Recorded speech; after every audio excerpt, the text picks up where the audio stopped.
finna act up. I'ma need you to back up. I'ma need you to back up. Yep. I'ma need you to back up. Spilling the tea, you stirring the cup. I'ma need you to back up. I'ma need you to back up. Yep.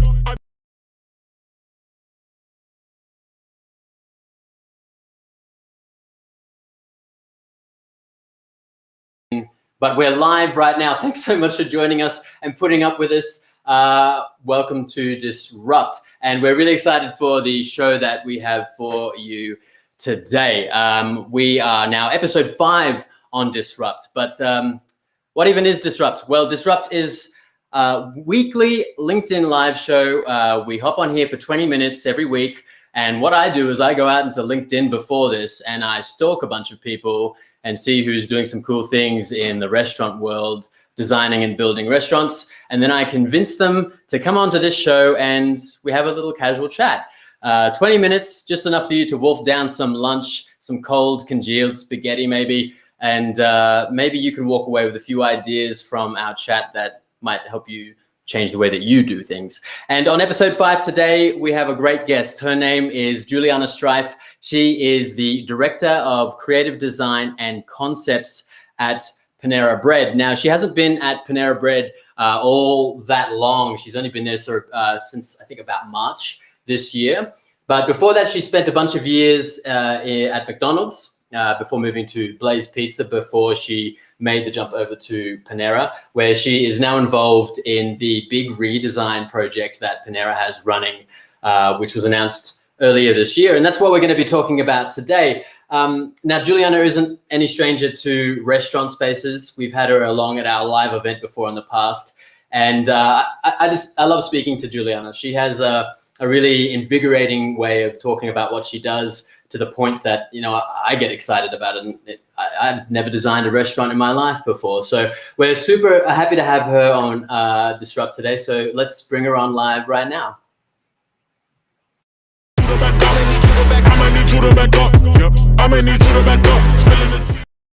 Juliana, welcome to Disrupt. Are you there? Hi, how are you? Great to have to be on the show today. Yeah, no, thanks for joining us. Sorry about the delay there before. Now, last time we had you along at RestaurantSpaces, you were based out of LA. Where are you calling from today? I'm in Chicago today. Right. I've got, you know, like everybody else right now, half of the country is still working from home, and I currently call Chicago home. So I've got a little studio space here where I try to get things done and make magic happen as much as you can. Which is great. But yeah, that's where I am today. Oh, great. All right. Well, yeah, again, thanks for joining us. And like I said, just mentioned before, you've been at Panera now since, is it March, right? Did I get that right? Yes. Yeah. I think I'm in month 3, so very fresh. But, you know, as you'd mentioned, couldn't have come in, I think, at a more exciting time. I mean, I think there's so many people and there's so many concepts doing exciting things in the restaurant industry. So, you know, I think everybody's probably got a lot of similar stories to share. But it's been really fun to come in at a point where so many really, I think, pivotal business changes that hinge on design, but, you know, our business related changes are happening. So it's fun. I'm having a good time.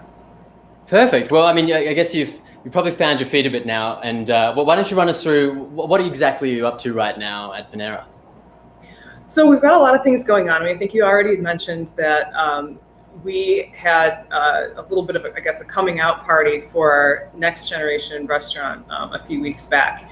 And, you know, it's not, I think, enough to call it a restaurant design. It's a series of, you know, it's all about a holistic experience design. And, you know, for me, that was really part of the draw for wanting to join this team. And as you had mentioned, the lion's share of the really, I'd say the important, you know, the significant parts of the work had been done by the time I showed up. So I can claim none of that whatsoever. This insanely talented team really just did some amazing work. And what we're doing right now is really, you know, trying to, I think the trick of the whole thing is always making it real. So, you know, how do you take something that is an amazing concept that, you know the guests are going to respond to, you know it's going to be just good for the environment all around, good for the business, and how do you keep it true?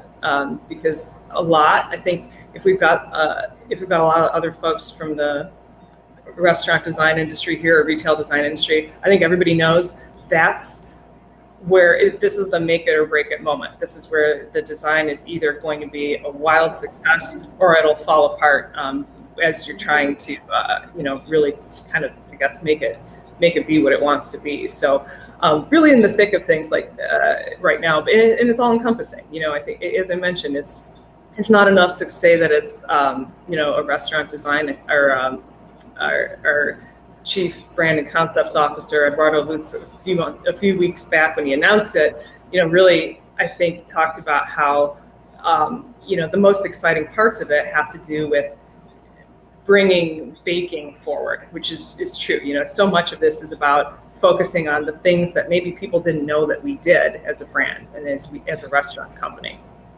Yeah, and I do want to focus on that now. I think you just broke ground on the first site a little while ago, right? And you're expecting that first location to be up by around November. That's yeah, right. and so this idea, the holistic approach, revamping the brand and how it appears to guests and bringing the bakery part forward. Talk us through a few of the key components of what you're doing here. What I find interesting, especially, is that you've got to focus on the dining room in a really big way. When a lot of brands are, after the last year, kind of scrambling to figure out how they're going to make their dining rooms smaller or even coming up with concepts that don't have dining rooms at all. So can you talk us through what is this focus that you have on the dining room and why? Sure. So we're definitely still, I would say, very, very much bullish on on-premise in restaurant dining. I think it's been a huge part of who we are as a concept and who we are as a brand.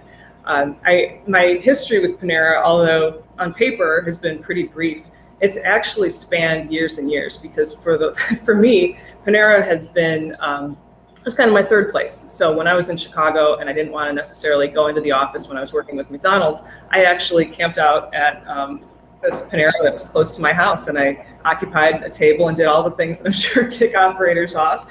But there was something about the place that was really warm and welcoming and inviting, and it was still interesting. It was an interesting place to be in, and I could eat. So in some ways, for me, the draw was I'm an eater. I like caffeine, I like coffee, I could do that, but I like to eat. And so it's good to be able to go somewhere and really kind of feel at home, feel like you can camp out for a bit and actually, get something to eat. So, I did that throughout many years with both McDonald's, and then it kind of carried over to Blaze if I wasn't traveling, because as you mentioned, I was based out of California, almost, 100%, but, on the rare occasions I was still in Chicago, second office would still be Panera. So I don't think I'm unique in that regard. There's a lot of people that do see it as the third place that just happens to have food as well.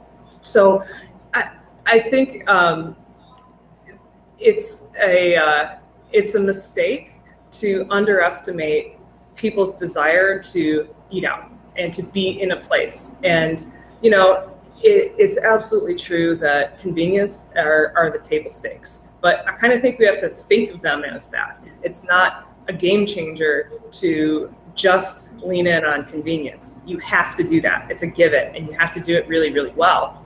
At the same time, people have so many more options than they did before. And so many more people are sitting at home and having takeout and eating and doing their thing, or going to the grocery store, cooking, all these fabulous things. Like all the different ways you can eat are great.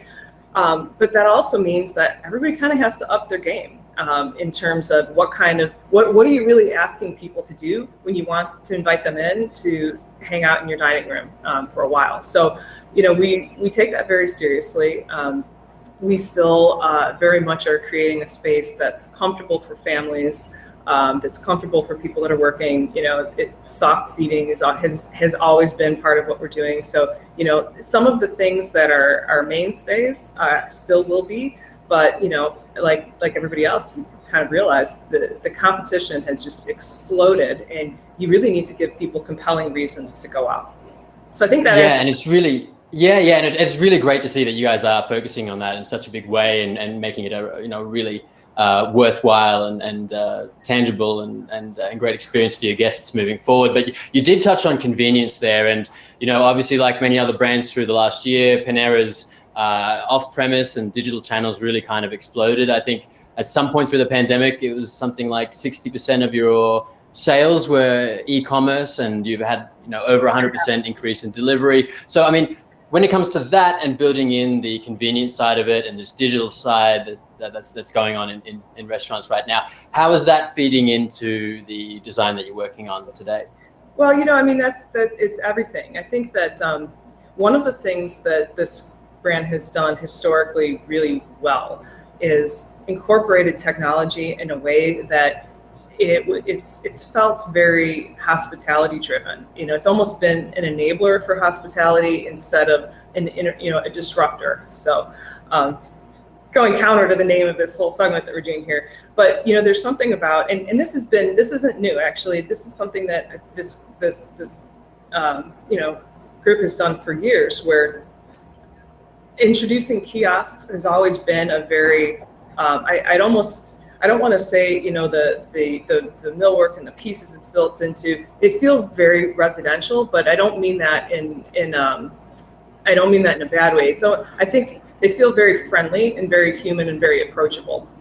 And, there's definitely science to how you place these things. I mean, I think, again, everybody that's listening here understands that if you don't place the kiosks in the proper place, you might as well not put kiosks in at all. And if you don't size them, if your interface isn't good, those are things that all need to happen.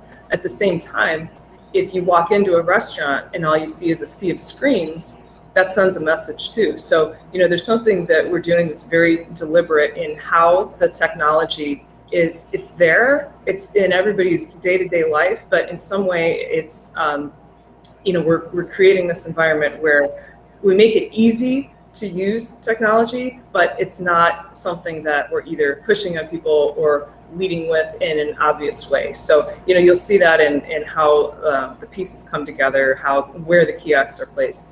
It doesn't hurt too, and this is I think our digital team and our marketing team has done an amazing job of building the loyalty program. So it doesn't hurt that we have a massive loyalty program. So there's a lot of things we can do in the restaurant that, because that infrastructure is built out, we can do things like contactless ordering, where you just walk in and sit down, and you don't have to touch anything or talk to anybody if you don't want to. However, we're also putting our associates front and center. So, taking down some of the barriers that might have been there before, because we also recognize that an awful lot of people, when they go out, especially this past year after having not seen anybody, do want to see somebody and do want to interact. And we do get a lot of repeat business. So it's really a significant part of a lot of the decision making that goes into what we're doing. Yeah, I just want to chase up on that. But before I do, I just want to say, if anyone's out there who has any questions that they want to throw at Juliana, please throw them into the chat here on the right-hand side, and I'll toss some her way in just a little bit. But you, again, talking about weaving those experiences in there and contactless experiences, Juliana. What are you doing to streamline your pickup experiences or your curbside experiences, perhaps, at this new concept?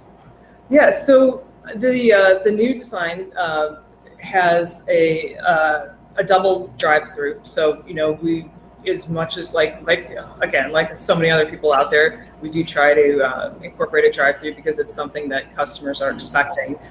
This particular design has 2 lanes. So there's a main drive-through lane, and then there's a rapid pickup lane. So that's something that our customers are used to seeing inside the restaurant, because we have a rapid pickup unit for guests that still want to come in, whether they're filling a drink or, sometimes people have special requests and it's just easier. They do want to order ahead. But there's a lot of work that you'll see when this does launch of how those two are very, it's a more cohesive experience. So if you do decide that you want to get into that rapid pickup lane, it's not a completely foreign experience. The wayfinding and the messaging are unified. It feels exactly the same as if you go into the restaurant. I think that's something that consistency is so key in getting a clean customer experience, and focusing in on that aspect of it has been something that the team has spent a lot of time doing. Right, yeah, and I mean, you talk about having that consistency and getting the wayfinding right, and how you communicate that with customers and how you translate that vision on location. What are your thoughts on, I mean, the world is so liquid right now, things just change constantly. Restaurants have to be across the newest technology or the newest way that customers want to interact with brands. So things have got to be more, more rapid in terms of how you roll them out. So how's your thinking around sorting out, remaining flexible in restaurant design, and how are you going to keep this new concept, I guess, more responsive to changes as they come?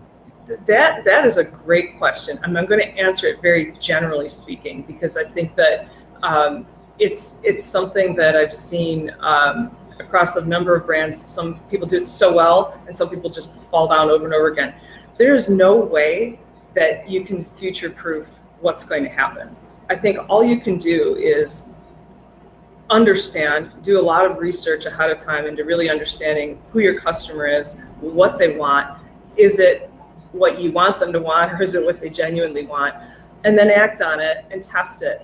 And then be really, I think, disciplined about asking the tough questions of, is this thing, is this viable? Is this working? Is it resonating with people? And I mean, there's no silver bullet to just testing and iterating and then questioning again, am I doing the right thing? And I do think that there's a tendency, and especially among much larger concepts, to really want to launch something with such certainty. Like nobody wants to launch until they know this is the thing, this is perfectly vetted, everybody wants it, it's foolproof, nothing's going to fail. If you do that, everybody else will beat you to it. So you kind of have to get out there quickly. It's almost like any other kind of product development. You get out there quickly, and then you have to be incredibly disciplined about testing it. Is it doing the thing that you thought it was going to do? And I think also people kind of tend to paint themselves into a corner when they think too far ahead. So if you can't play out every possible scenario, because there's a whole chunk of information that you don't have. You have this much information and this much is going to happen. So I think all you can do is get really comfortable with ambiguity, like really, really comfortable. And the way to get comfortable with ambiguity is knowing that you're going to be just really rigorous in your testing of your assumptions. Like that's no magic. That's about it. Yeah, and I mean, it's interesting you say that, because I mean, one of the problems, especially with just a lot of these large brands, is the ability to move quickly. So maybe out of this, one of the good things to come out of this awful mess is, hopefully companies and brands and people can pivot a bit quicker and have just be willing to jump in, like you say. But Juliana, you probably wanted to say something there, but I just want to jump to some audience questions. We've had one come through from Alan Plunkett out there. Thank you, Alan. And he asks, did you and Panera factor in the money spend and buying trends of Gen Zs and millennials and Gen X, etc.? When do you see Gen Z becoming the driving market group? So I can't speak to the front end work that was done because I would be making something up if I wasn't there. I don't know what was done. I know that an awful lot of work went into that. I can say, generally speaking, though, that I mean, gosh, everybody's got money, and I think there's about 100 studies that you could point to out there that show that Gen Z has a ton of disposable income because they're a little bit less likely to get tied up in things like real estate and larger purchases and expensive car leases and things like that. The same research will also tell you that they care very, very deeply about what they're buying, what the companies are investing in. Is it, shamelessly promoting here, is it a clean menu? What kind of good is the company doing? So I think that Gen Z has enormous buying power, but I wouldn't rule out any generation as being this is the silver bullet. Again, I'm just a little designer, so not the marketer answering that, but I think that every group has a different thing that's swaying them and pushing them, and all you can do is I guess lean into what you are good at. Yeah. Okay. Well, and thanks for your answer, and also thanks for Alan for asking that. Juliana, this time on Disrupt, it goes by really, really quick. This is just tiny little snackable kind of conversations. We're nearly out of time here, but it is just about time though for a segment that we call WTF questions. And look, this is a bit of a curveball, Juliana. I know I haven't actually told you about this before, but basically what this is, on this these Post-it notes here, we have a series of questions that have no relation to absolutely anything, and I'm going to fire them away at you now. The whole idea is that I'm going to give you just 1 minute and 10 seconds to answer these, and you got to get through as many as you possibly can. Are you up for that challenge? Is there a prize at the end, or is it just the satisfaction of doing a good job? Because I like that alone. I mean, if that's not a prize enough, maybe you should reevaluate your life. No, I'm joking. No, maybe there'll be a prize. I'm making this up as I go along, but Juliana, are you ready? Yeah, let's do it. Okay, perfect. Your time starts now. 1, if you could be any character from the Lord of the Rings world, who would it be?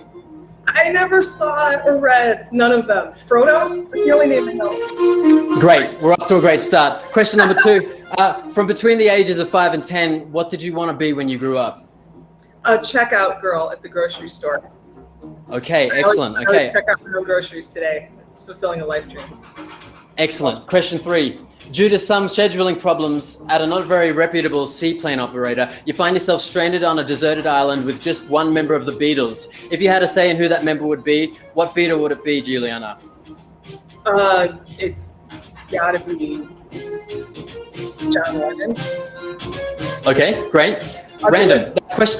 Question number 4. Can you name the breed of this cat? The one I was staring at for 10 minutes. This cat. Can you name this breed? It will make me sneeze to know I'm allergic to cats. No. Okay, you've got cat allergies. Excellent. Yeah. Question 5. Of the following previous and current restaurant brands you've worked for, which...